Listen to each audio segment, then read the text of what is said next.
Sa isang panayam, sinabi ng aktor na si Alden Richards, ang mga umiikot na tsismis tungkol sa relasyon nila ng aktres na si Catherine Bernardo.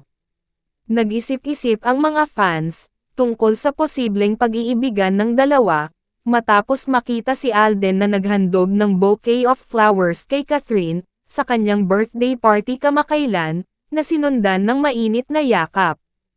Napukaw ang haka-haka, na ito lalo na noong inanunsyo ni Catherine ang breakup nila, ng long-time boyfriend na si Daniel Padilla months ago.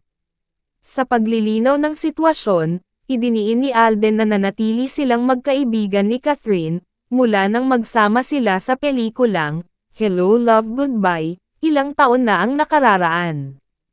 Sa kabila ng kanilang malapit na pagsasama, pinili nilang huwag ibalita ang kanilang pagkakaibigan sa social media.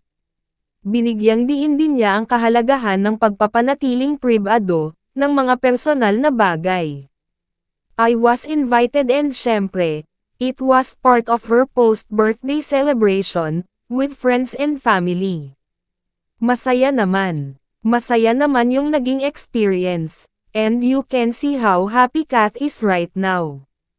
Hindi lang din talaga kailangan lagi ipamalita sa social media yung mga ganyan. You know, sometimes yung mga personal things that's happening, better be personal na lang, Alden shared.